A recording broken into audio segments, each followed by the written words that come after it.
Welcome to the Podcast Editor Mastermind Show. I'm Steve Stewart, co-founder of the Podcast Editor Academy, and with me is my co-founder of the Podcast Editor Academy, Mr. Mark Deal. Hey, everyone. Today, we're going to be talking about sponsorships, advertising. How does a podcast editor or manager, director work with the sponsorships that our podcast clients want to have? And with us today, we have a special guest, Heather Osgood. Heather, thanks for joining us. Thanks for having me. Heather is the co-founder and CEO of True Native Media, which you've been around for at least a decade, I think now, right? Close, 9.5 years. Oh, by the time this is released, it'll be 10. Excellent. Now, you're a leading podcast what does a podcast representation agency mean? So our role is to work with podcasts and find advertisers for their shows. And so we, in essence, represent that podcaster to find those sponsors. And we currently work with we're like 175 shows now.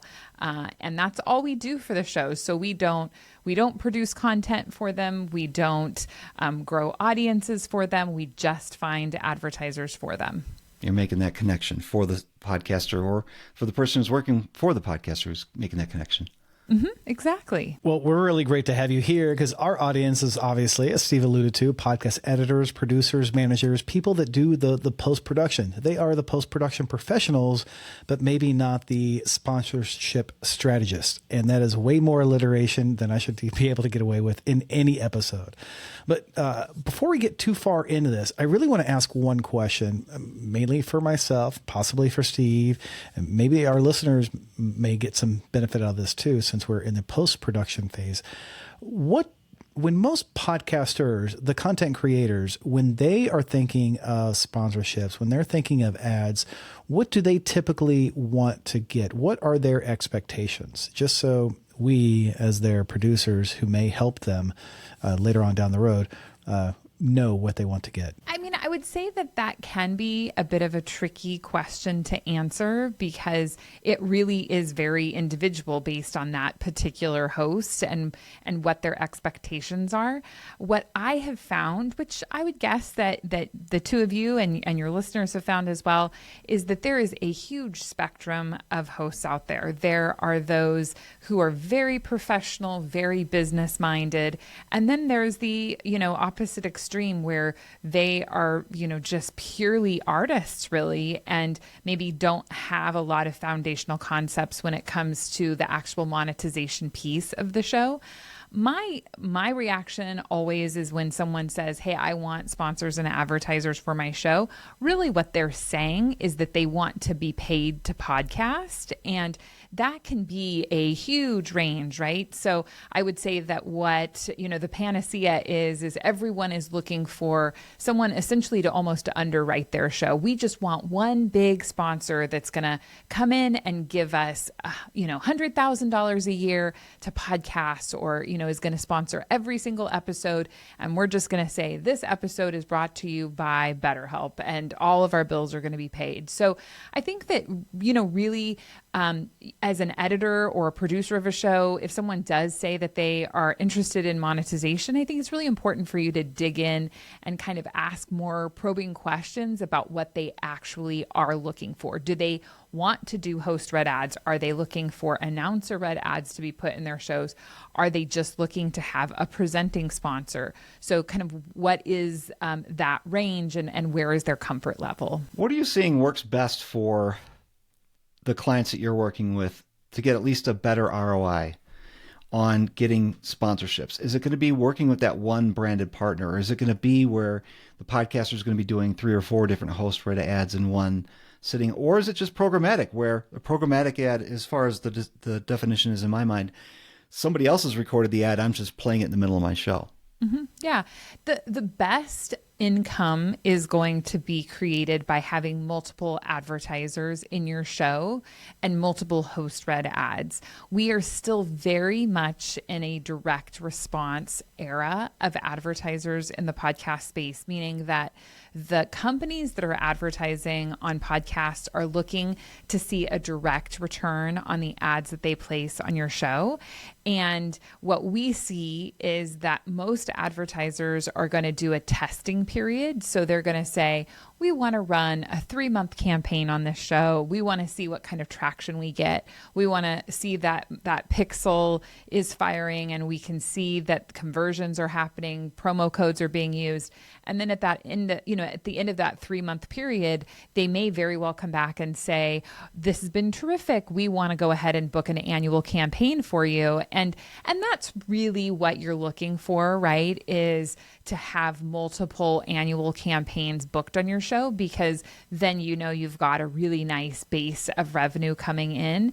If you're looking for just one major sponsor, I would say that the issue with that is they're very difficult to find. And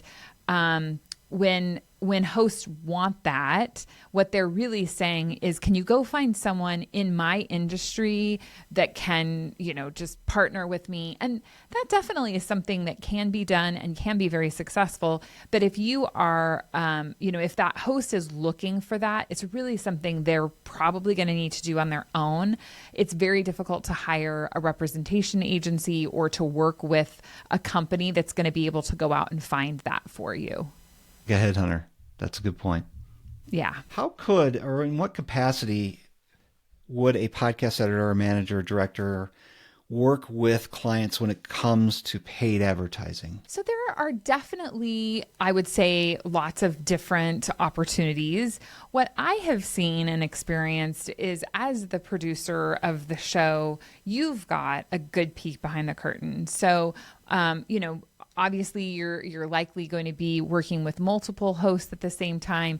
You can see where there are shows that are really gaining traction. And I really believe that there are lots of different ways to monetize a podcast. It doesn't just have to be through advertising, right? There are so many different paths. But if you see that a show is really growing a strong audience, as the producer of that show, I think it's certainly worth a conversation with that host to say, hey, your show has gotten to a point where I really do believe you could get advertisers for your podcast.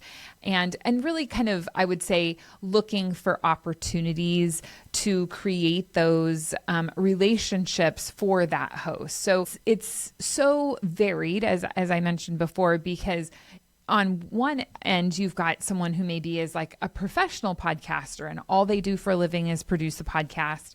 On the other end, you have someone that has a full-time job or maybe multiple jobs, right? And they podcast for a hobby. So depending on where that person is at with their knowledge of the industry, you as a producer could be a big asset to them. And what I find as someone who very closely follows the podcast industry, I just assume everyone is closely following the industry, but oftentimes content creators are not at all in the podcast industry. They're just really passionate about their topic and they're passionate about what they're creating. And as someone that's kind of the person on the inside, the person that understands the industry, I think there's a lot of value for you to come to that host and say, hey, I think there's an opportunity here and, could we work on this together?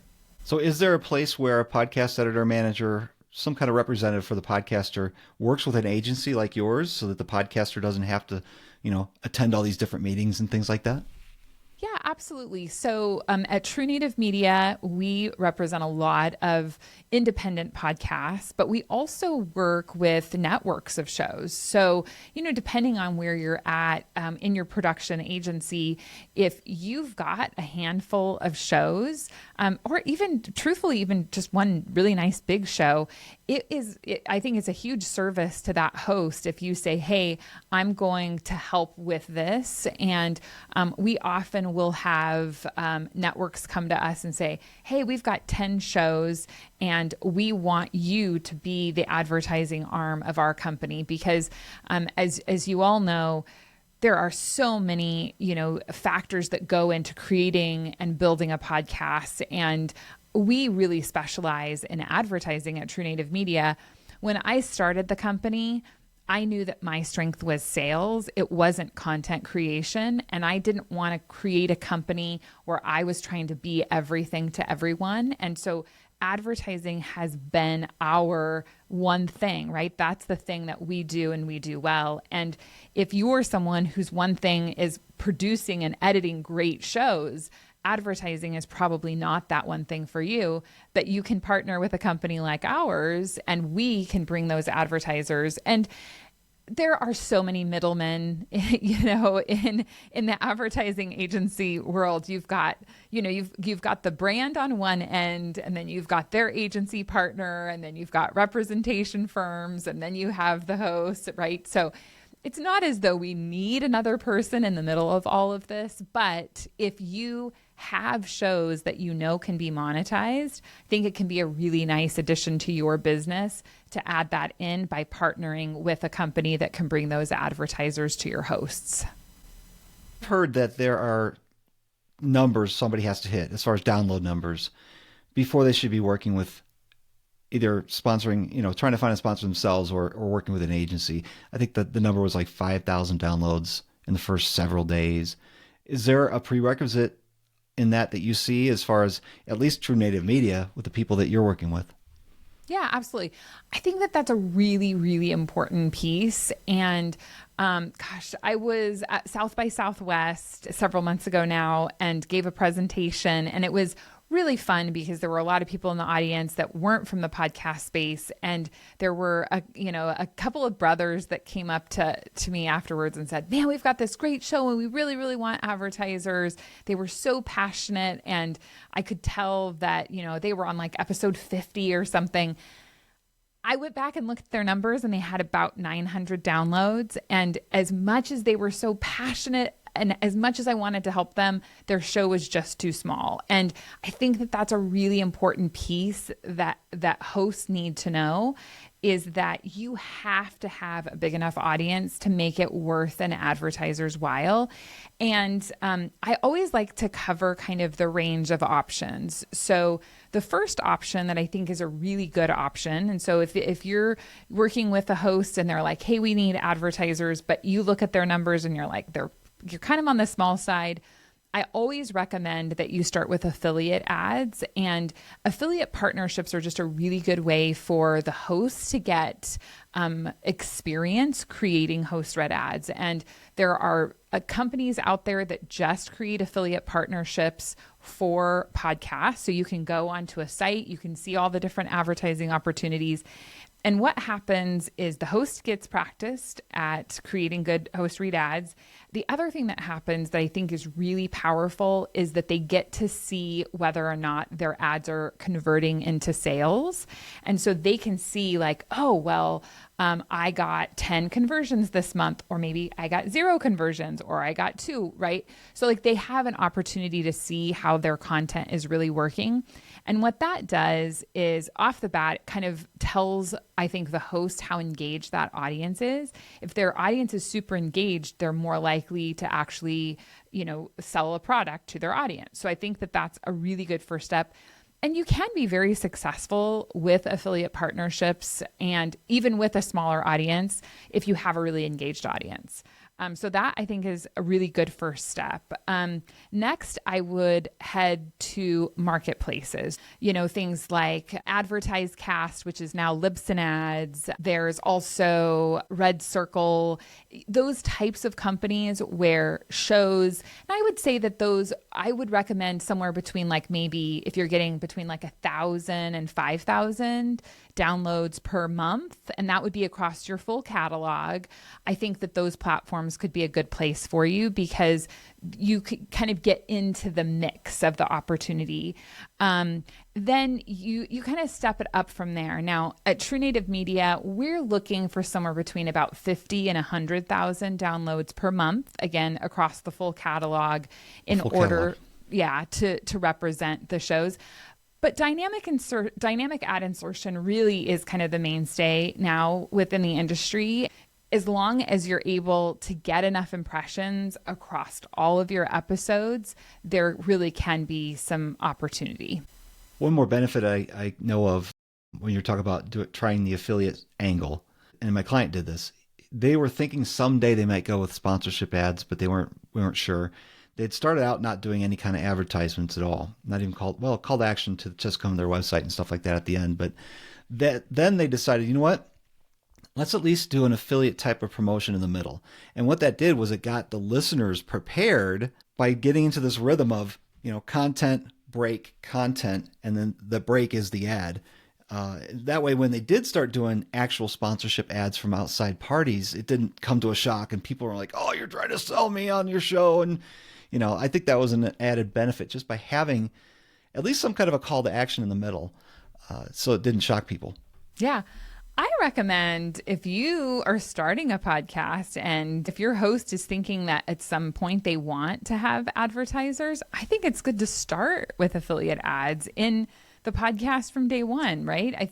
I also really believe that when you have ads in your show that the listener thinks, oh my gosh, they have this company advertising on their show. Like they must be somebody, right? Like they must have this company must want to advertise on their show. So there are definitely fine lines. And I feel like a conversation I have a lot lately is ad load and how there's too many ads in podcasts. And my sentiment always is the top 1% of podcasts. Yeah, they've got too many ads, but most all other shows don't have too many ads. And if you're starting out and you have 1 or 2 affiliate ads in your program, that I would say probably needs to be somewhere between 20 and 30 minutes long. I don't think that there's any issues with that. So if you're producing a show and someone wants to do that, setting it up from the get-go that way can be really helpful. If a podcaster wants to start with affiliate ads, is there a way to track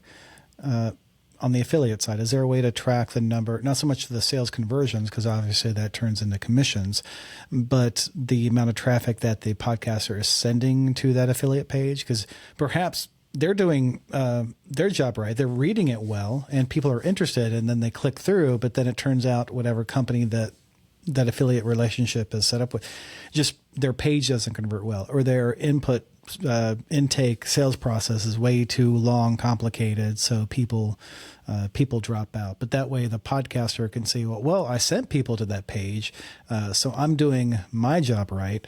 Maybe look for other affiliate companies before getting into sponsorships that may work out better. Are you aware of any way in affiliate networks to do that? Not aware of any ways to do that. What I would recommend a couple of things. Number one, I don't think it matters who you partner with. I always encourage hosts to make sure that they're partnering with brands that they really like, because the ad is going to come off much more authentically. Number two, I would highly recommend that if you're doing an affiliate partnership, that you go through the process as a buyer. And if you walk through it and you're like, man, I don't see how somebody's actually going to get to a purchase place with this, I wouldn't continue to do the ads, right? I think it should be very simple for someone to make a buying decision through the code that you're giving. Right.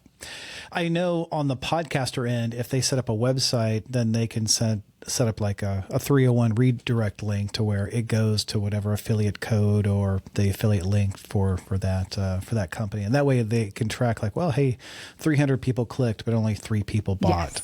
Yes. I know personally as a podcast listener, I appreciate that because there's one show that has 2 ads an episode and I think they have pretty good ads. And it turns out their ads are relevant to me. I listen to the show and then the ads are companies that I'm interested in. I actually go to the show website and like, oh, what was that company? They have the link that I get, 14 days free or 10% off or whatever. I don't even think about what the link that they read off. I go to their website, I click on, here's our sponsors, and then you look for it. And sometimes you can see, previous sponsors or sponsors of a different episode, something like that. So I know as a listener, I've appreciated that. And that way the podcaster themselves can actually track what's working that way. Yeah.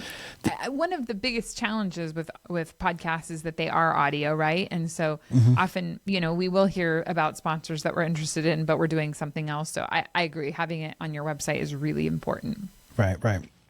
As well as you brought up good advice, like, hey, you should follow through that process of the conversion for whatever you're considering considering for an affiliate. And I would think that would probably help for sponsorships as well. Like before you have, like, say, Nike sponsoring your show, like, hey, I've gone to the Nike website. I have ordered custom shoes from Nike. I am familiar with it as a podcast host. Would that make your job as a sponsorship broker easier? Absolutely. Yeah. I mean, understanding already using the product goes a long way in selling ads.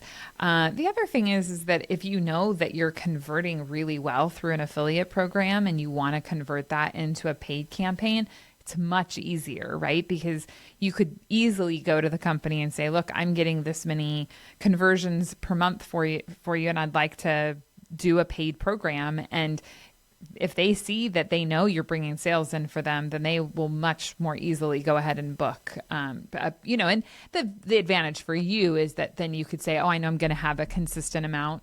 I've seen too, where you'll say, we want to convert to booked ads where they'll pay you a consistent amount, but they also could still give you upside, right? Like if we get over X number of conversions, then you'll get commissions on top of that as well.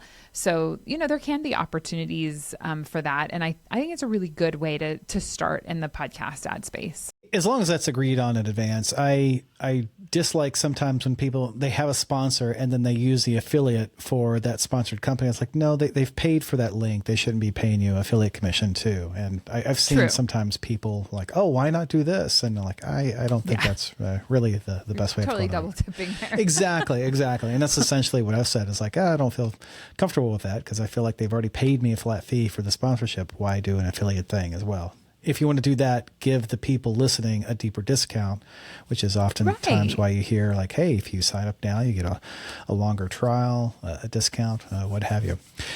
Now, this next question, I can't believe that I am asking this because I'm more of the quantitative guy. I like numbers. I like to see ROI. That's how I usually make my business cases. But you mentioned something already, Heather, of, well, maybe I brought it up, but like the Nike scenario, like, hey, the podcaster uses the product, uses the service, is familiar with the product service. There's that qualitative story, like, hey, they're familiar with it. Or maybe they have a show that is relating to an upcoming holiday, or they have a show that reaches a demographic that potential sponsorship hasn't quite reached or broken into or felt authentic with. Is there any way in which you take more, not so much the quantitative story of the numbers, but the qualitative story of like, hey, here's how this show may work with where you said you want to go, or may work where you want to go, or may work with an upcoming holiday like Mother's Day, Father's Day, or what have you? Mm-hmm. Absolutely. I would say a good portion of our selling is doing just that. And what I always tell hosts is that, there are podcast advertising agencies that place, I would say, a good majority of the ads in this space. I would factor it around somewhere between 60 and 70% of the ads that you hear are being placed by an agency, meaning that BetterHelp isn't placing the ads directly with me. They're working with an ad buying company that we then work with. And these agencies literally get hundreds of shows sent to them, right? So they say, hey, we've got this brand that's interested in advertising, and they're working with lots and lots of different true natives. And we send them, let's say, somewhere between 20 and 50 shows, and everybody else sends them 20 to 50 shows, right? So at the end of the day, they literally have the world's longest spreadsheet, and then they have to go through and they have to say, why am I going to pick this podcast over that podcast? And what we do that is really important part of our work is we get host feedback. So I don't want, when I go to an agency and present a list of 20 shows, I don't want to just say, hey, here's 20 shows. And, this one is a business show that's got 200,000 downloads a month. I want to say, this show is a business show with 200,000 downloads, but the host says that he's actually using this product. He's used the product before. He loves the product.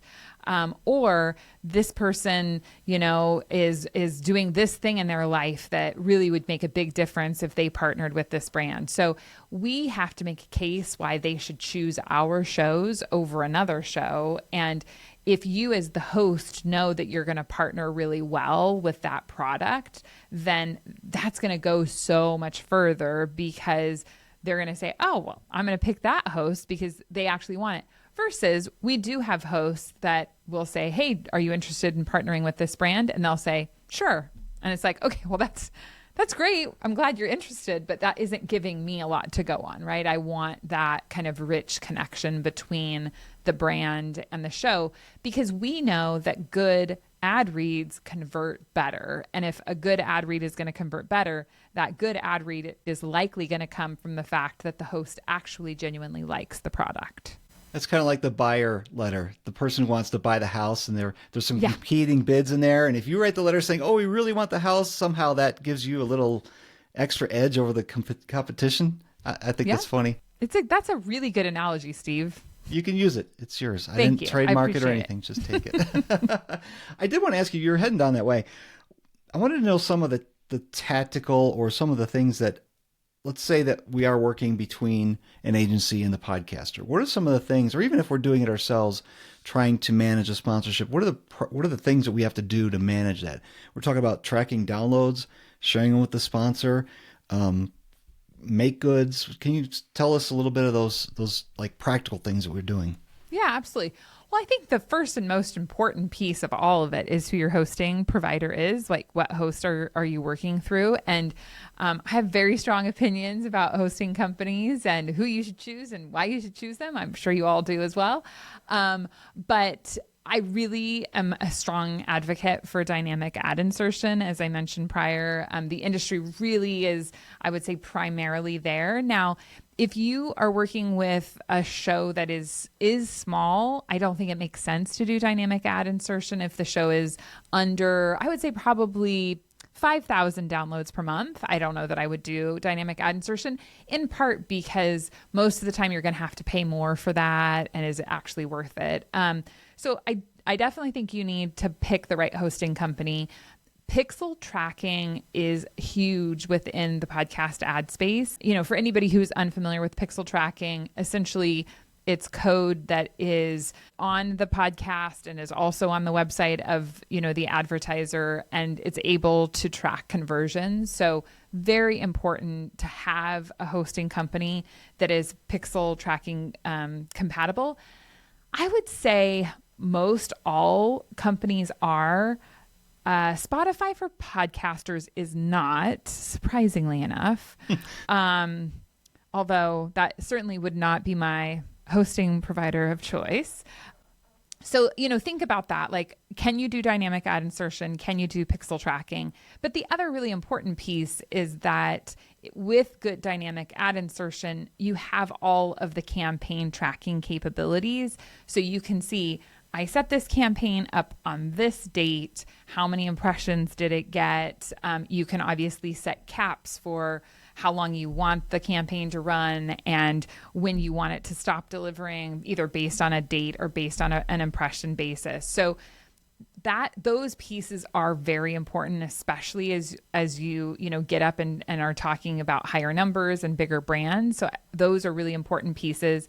The other piece that is really important to think about as well is, are you communicating well with that brand in terms of, do they have access to this information? You might have all of it, but if they don't have access to it, how are you going to provide that information to them? Are you, able to do the things that you promised that you were going to do? Which is all around placement and delivery, essentially. Yeah, and it's become easier these days for a podcaster to share access to their Mediahost account or even their Apple Podcasts, Spotify for Creators accounts, so that somebody can get in there and they can just see the analytics. They can't do anything with the podcast, right, but they can put it on as a team member. I do love, and I think it's a lot easier these days since dynamic insertion tools are available pretty easily through some of the media hosts, that somebody could actually go out and get their own sponsorship. A podcast manager could book that for someone. It might not be a big payout, but it's something, and manage it all themselves. It is extra work. dynamic insertion has definitely made that easier than I think it was back in the old days where it was a baked in ad. It was there. I mean, you could sell it as, hey, this is perpetual advertising. It'll be there 15 years from now. And maybe you could charge more for that. But most of the time, dynamic insertion just seems to be that technology that makes advertising work better than it used to for a lot of shows. And even if you've got a show that wants to do episodic advertising, right? So maybe the ad is just supposed to come out in week 2 of September in that one episode. If you do dynamic ad insertion and you put it just in that episode, you can take it out. And I've had so many experiences where all of these embedded ads have to go back and be stripped out. We now, of course, have tools where AI is going and stripping them out. And a lot of hosting platforms have it where they'll take the audio out, which is great. And then they'll put an ad insertion point in that episode. But that's an important piece to look at. So if you've got somebody, I've had shows where they have like 1,000 episodes in their back catalog and they're having to go through each individual episode and manually remove. The other, I think, really important piece for editors to consider is, do you know how many ad insertion points should be put into an episode? So are you in a place where you could service somebody and go through their back catalog, strip the content, old ads out, put ad markers back in? How many ad markers should you be putting in? Should you put in multiples at one drop, or should you split them up throughout the episode?